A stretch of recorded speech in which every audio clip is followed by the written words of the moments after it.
Let us pray in the name of the Father, and of the Son, and of the Holy Spirit. Amen. O Jesus, through the Immaculate Heart of Mary, I offer you my prayers, works, joys, and sufferings on this day for all the intentions of your Sacred Heart, in union with the holy sacrifice of the Mass throughout the world, in reparation for my sins, for the intentions of all my relatives and friends, and in particular for the intentions of the Holy Father. Amen. Let us together pray for the intentions of the Holy Father for the month of July, for a Eucharistic life. We pray that Catholics may place the celebration of the Eucharist at the heart of their lives, transforming human relationships in a very deep way and opening to the encounter with God and all their brothers and sisters. Our Father, who art in heaven, hallowed be thy name. Thy kingdom come, thy will be done, on earth as it is in heaven. Give us this day our daily bread, and forgive us our trespasses, as we forgive those who trespass against us. And lead us not into temptation, but deliver us from evil. Amen. Hail Mary, full of grace, the Lord is with you. Blessed are you amongst women, and blessed is the fruit of thy womb, Jesus. Holy Mary, Mother of God, pray for us sinners, now and at the hour of our death. Amen. Glory be to the Father, and to the Son, and to the Holy Spirit, as it was in the beginning, is now, and ever shall be, world without end. Amen. My dear friends, as we enter in the presence of the Lord, as we begin this new day, let us take a few moments to thank the Lord for all that He has done for us. We see that right from the time of our birth till now, there have been many instances or events where the Lord has worked wonders in our lives. He has guided us, He has protected us, He has shown us the way, helped us to overcome challenges and difficulties. And in this way, we can identify Him guiding us all through our lives. But there are occasions wherein we find it difficult to recognize His presence among us. We find it difficult to identify the blessings and the graces. And here we see that it is in these occasions that we need to specially ask the Lord to give us the grace that we may be able to identify those graces, those blessings in our lives. And therefore we see that the first thing to do is to be grateful to the Lord for all that He has done. And therefore, as we begin today's morning prayer, let us begin on this note of gratitude. Let us ask the Lord to help us identify His presence in our lives. And therefore, let us begin by thanking the Lord for all the things that He has done for us. Lord, we thank You for the gift of life.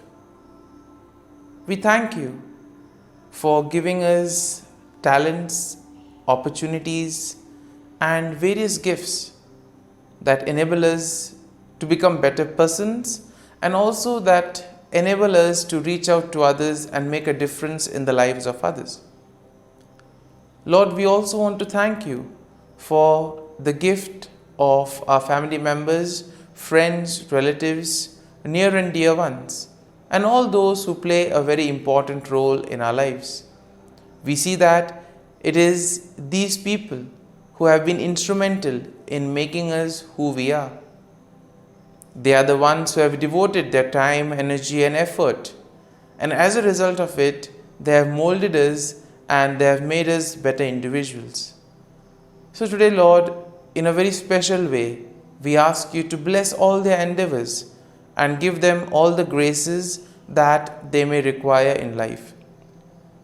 We also thank you, Lord, for giving us the gift of this day, a day that would help us in many ways to appreciate the good things that you have done for us, a day wherein we may complete some thing that was left behind, or a day that may present to us various challenges.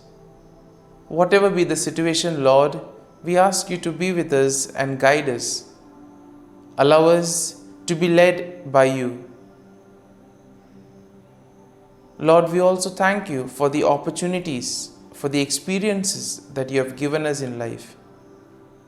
There have been many experiences wherein we have enjoyed, and these are the experiences that we want to cherish in life. But at the same time, there have also been those experiences and those moments wherein we have found it difficult to accept them. These are the experiences that have been learning experiences. They have taught us a lot in life. Though they may have been hard, bitter, but still they have given us a valuable lesson. They have made us stronger. And therefore, Lord, we also thank you for those moments which have helped us to become strong, which have helped us to become better individuals. And Lord, we also thank you for giving us opportunities to reach out to others, to make use of our talents. And thus, Lord, we ask you to be with us, guide us throughout this day. Lord, allow us to be led by you, so that whatever we do, our actions, our words, may reflect your love, joy and mercy to the world around us.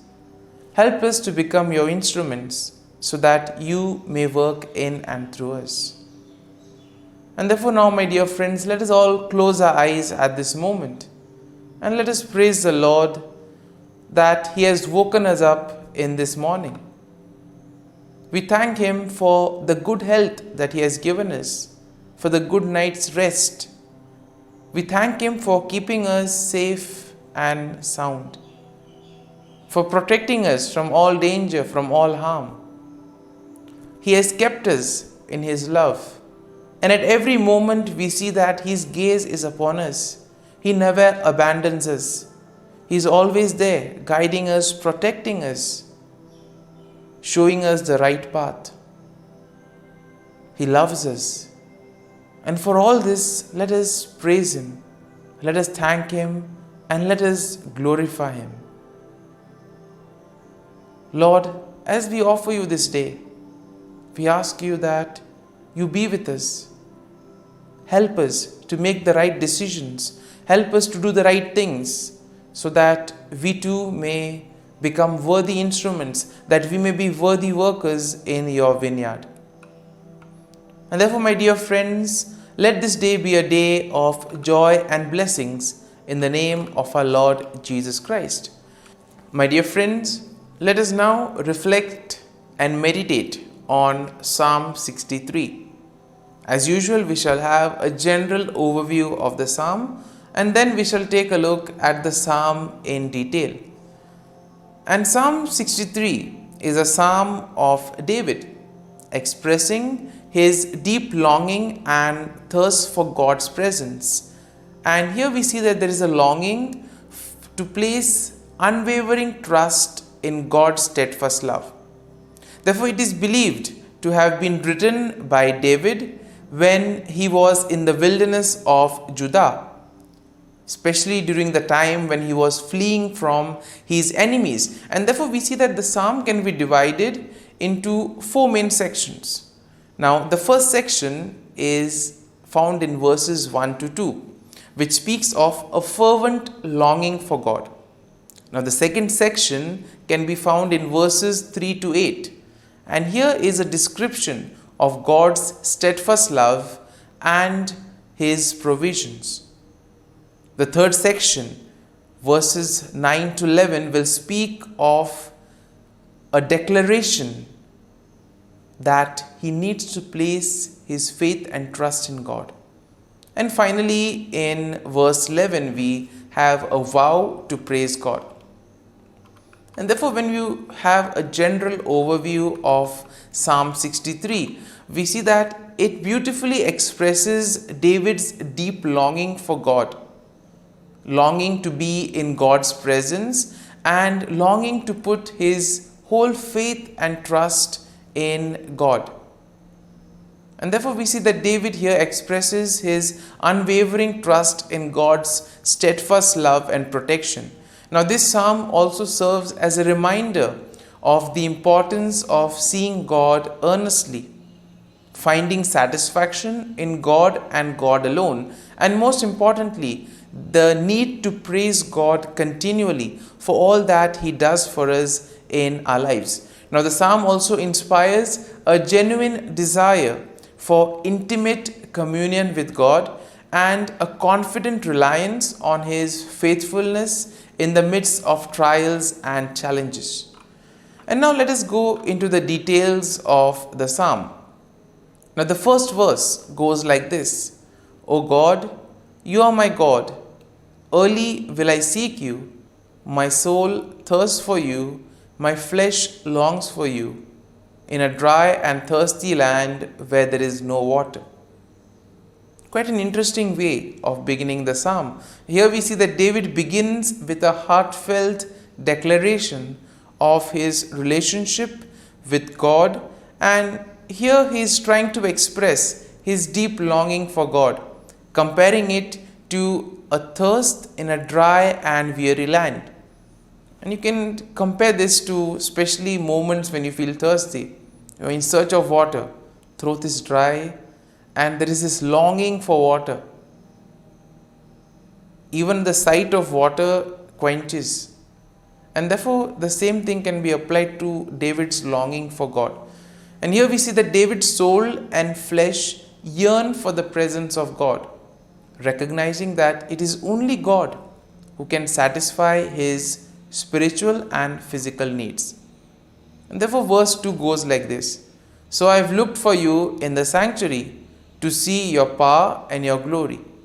Now in this second verse we see that David reveals his desire to behold God's power and glory. He seeks God in the sanctuary, the place of worship and divine presence. Thus here we see that David is longing to experience God's manifestation, and he wants to witness the mighty powers of God. Now in the second section that goes from verses 3 to 8, it goes something like this: Because your loving kindness is better than life, my lips shall praise you. Thus I will bless you while I live. I will lift up my hands in your name. My soul should be satisfied as with marrow and fatness, and my mouth shall praise you with joyful lips. And in this section, we see that David reflects on God's steadfast love and provision. He therefore acknowledges that God's loving kindness is better than life itself. And this leads David to commit himself to praise God with his lips, with his actions, and thus lifting his hands in worship to God. Because he says that the words of the God are so great, the works of God, the actions, the deeds are so great that it evokes him to praise and thank the Lord for all that he has been doing. And therefore we see that David finds deep satisfaction and joy in God. His entire solace and security is in God. And therefore here we see that David meditates on God day and night, and he rejoices in the shelter that God provides him. And here we have the imagery of finding shelter in God's wings. Here we see that David will declare his unwavering devotion and trust in God, acknowledging that God's right hand upholds and sustains him. Now in verses 9 to 10 go like this: "But those who seek my life to destroy it shall go into the lower parts of the earth. They shall fall by the sword, they shall be a portion for jackals." And here we see that in this section, David shifts his focus to his enemies. And here David places all his faith, trust, and confidence in God's protection. He declares that those who seek to harm him will ultimately face destruction and they will be defeated. In contrast, we see that David, as the king, will rejoice in God. He declares that those who swear by God will find glory, while those who speak lies will be silenced. And this moves us or brings us to the final verse of the psalm, verse 11, which goes like this: "But the king shall rejoice in God. Everyone who swears by him shall glory, but the mouth of those who speak lies shall be stopped." Here the psalm concludes with a final affirmation of praise and glory to God. Therefore, David declares that he is the one who needs to place his faith and trust in God. David declares that as the king, he will rejoice in God. He acknowledges that those who do the will of God will find glory, but those who wander away from the Lord will ultimately meet their destruction. And in this way, we see that the psalm encourages us to place our faith and confidence in the Lord. And therefore, my dear friends, let us spend a few moments in silence, reflecting on this psalm. Maybe a word or a thought or a verse would have touched us. We may have been inspired by something that we have heard. Remain with that. Allow it to take root in you. And therefore, as we spend these moments in silence, let these thoughts or this verse take root in you. Go once again back to it and try to see what the Lord is communicating to you through that verse, through that thought. And therefore, allow the psalm to take root in you, so that ultimately your words, actions, and thoughts may become just like the ones of Jesus, spreading and building the kingdom of God on earth.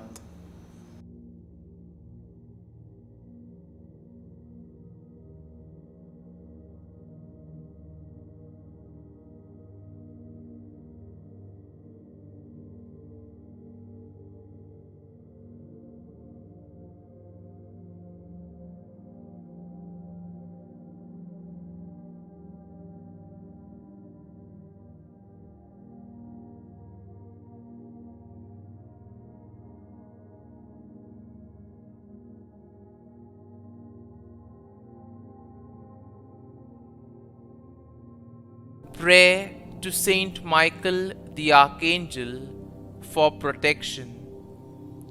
Saint Michael the Archangel, defend us in battle.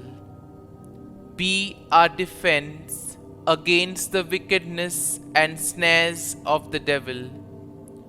May God rebuke him, we humbly pray. And do thou, O Prince of the heavenly hosts, by the power of God, thrust into hell Satan and all the evil spirits who prowl about the world, seeking the ruin of souls. Amen. Act of Adoration. O Sacrament most holy, O Sacrament divine, all praise and all thanksgiving be every moment thine. Saint Gertrude Prayer for souls in purgatory. Eternal Father, I offer thee the most precious blood of thy divine Son, Jesus, in union with the masses said throughout the world today, for all the holy souls in purgatory, for sinners everywhere, for sinners in the universal church, those in my own home and within my family. Amen. May the divine assistance remain always with us, and may the souls of the faithful departed through the mercy of God rest in peace. Amen.